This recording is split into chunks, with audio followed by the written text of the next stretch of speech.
అదనంగా ఒక్కొక్క ఎకరానికి 1000 రూపాయలు పెంచి ఇవ్వడం, ఇలాంటి అనేక సంక్షేమ పథకాల మీద రివ్యూ జరుగుతున్నప్పుడు ఇలా బీఆర్ఎస్ పార్టీ నాయకులు కాంగ్రెస్ పార్టీకి పేదోళ్ళు దగ్గర అవుతుండ్రు, ప్రజలు దగ్గర అవుతుండ్రు, ఎట్టి పరిస్థితుల్లో వీళ్ళకు మంచి పేరు రాకూడదు అని చెప్పి హుజురాబాద్ ఎమ్మెల్యే పాడి కౌశిక్ రెడ్డి ఒక సైకోలాగా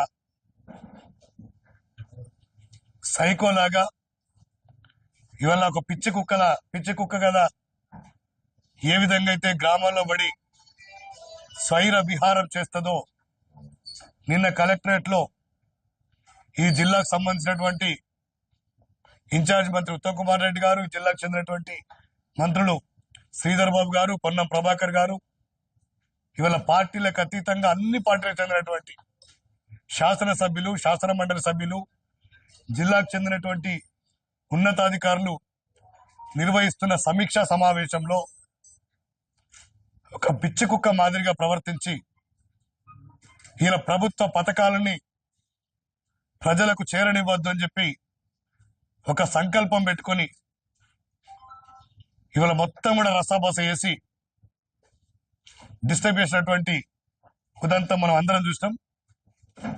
ఇవాళ కేసీఆర్ గాని, కేటీఆర్ గాని, హరీష్ రావు గాని ఇట్లాంటి సైకోలను, పిచ్చి కుక్కల్ని ఎగదోసి శిఖండి రాజకీయాలు చేస్తుండ్రు.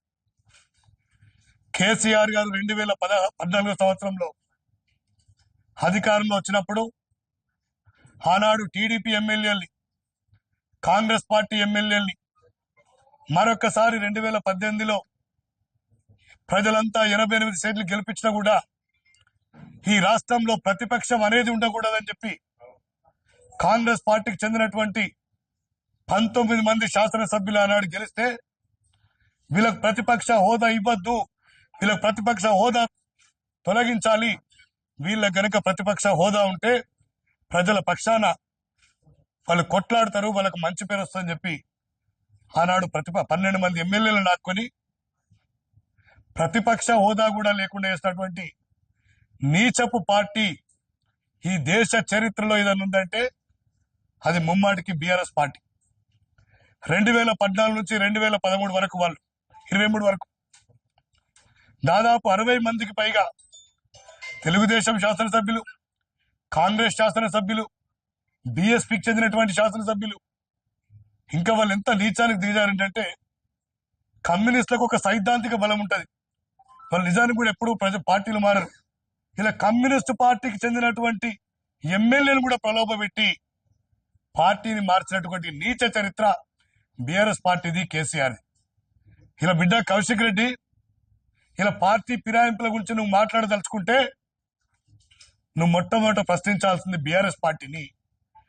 నేను ఏదైనా ఉద్యమం చేయాలనుకుంటే బీఆర్ఎస్ పార్టీ ఆఫీస్ ముందు చేయాలి.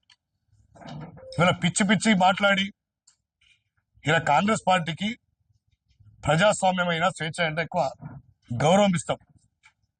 గత సంవత్సరం నుంచి నువ్వు చేస్తున్నటువంటి నిర్వాకం ప్రజలంతా గమనిస్తున్నారు. మా ముఖ్యమంత్రి రేవంత్ రెడ్డి గారు మన ప్రజాస్వామ్యం నమ్మాలి, వాళ్ళకి వాళ్ళు ఇచ్చినటువంటి సలహాలు, సూచనలు స్వీకరించాలని చెప్పి ఒక గొప్ప మనసుతోటి మీరు ఇన్ని రోజులు ఏం చేసినా కూడా ఓపికతోటి సంయమనం పాటించడం. ఇప్పుడు చెప్తున్నాం కౌశిక్ రెడ్డి, నువ్వు కాంగ్రెస్ పార్టీ ఎమ్మెల్యేలని, కాంగ్రెస్ పార్టీ నాయకులను రోడ్ల మీద తిరగని అని చెప్పినావా? నీకు దమ్ముంటే, నువ్వు మొగనువైతే ఇప్పుడే రా కరీంనగర్ తెలంగాణ చౌరస్తాకు. నువ్వు తిరగమో మేము తిరగమో, నువ్వు రోడ్ల మీద తిరగని అనుకుంటాం కదా. మేము ఒక్క క్షణం నీ గురించి ఆలోచిస్తే నువ్వు ఇంట్లో నుంచి ఒక గడప కూడా దాటి బయటకు రావు బిడ్డ, జాగ్రత్త. తమాషాలు చేస్తున్నావా? ఎవడెవడు ఆడిస్తుండు నిన్ను? అందరి బండారం బయట పెడతాం. ఇలా నిజంగా నిన్ను ఎన్నుకున్నందుకు హుజురాబాద్ ప్రజలు కూడా బాధ పెడుతున్నారు. ఇట్లాంటి సైకోగా మేము ఓటేసినాం, ఇట్లాంటి పిచ్చి కుక్కగా మేము ఓటేసినాం అని చెప్పి ఇలా హుజురాబాద్ నియోజకవర్గ ప్రజలు బాధపడే పరిస్థితి తీసుకొచ్చినాం. ఆనాడు ఎన్నికల్లో ఒక ఎమోషనల్ గా అయితే జైత్రయాత్రకు రాండి లేదంటే శవయాత్రకు రాండి అని చెప్పి ప్రజల్ని ఒక ఎమోషనల్ గురి చేసి హే పోని పాపం ఒక్కసారి వేద్దామని చెప్పి నిజంగా హుజురాబాద్ ప్రజలు దయతలిస్తే నువ్వు వాళ్ళని అవమానించినట్టు వాళ్ళని అగౌరవపరిచినట్టు నీ ప్రవర్తన ఉంది. తక్షణమే నీ లాంగ్వేజ్, నీ బాడీ లాంగ్వేజ్ మార్చుకోకపోతే ఈ రాష్ట్రంలో నిన్ను ఎక్కడ కూడా తిరగనీయం బిడ్డ. ఇవాళ కేసీఆర్, కేటీఆర్, హరీష్ రావులను కూడా కరీంనగర్ వేదిక నుంచి హెచ్చరిస్తున్నా, ఇట్లాంటి సైకో నా కొడుకుల్ని కంట్రోల్ చేయకపోతే టిఆర్ఎస్ పార్టీ నాయకులు ఎవ్వడు కూడా రోడ్డు మీద తిరగని, అవసరమైతే మీ ఆఫీసులకు వచ్చి కూడా కొట్టాల్సిన పరిస్థితి వస్తుంది. తస్మాత్ జాగ్రత్త. ఇప్పటికైనా నిన్న జరిగిన ఉదంతం మీద వాళ్ళ పార్టీ అధినేత కేసీఆర్, కేటీఆర్ స్పందించాలి. ఇలా ఎక్కడైతే నిన్న గొడవ చేసినావో అక్కడ ముక్కు నేలకు రాసి క్షమాపణ చెప్పు, నీ పాపం కొంతమైనా పడుతుంది, లేదంటే తీవ్ర పరిణామాలు ఉంటాయి బిడ్డ. కాంగ్రెస్ పార్టీ వాళ్ళు అంటే అమాయకులు, ఏం చేతగానని అనుకుంటావా? నువ్వు ఇటుకతో కొడితే మేము రాయితో కొడతాం. ఇన్ని రోజులు ఓపిక పట్టినాం.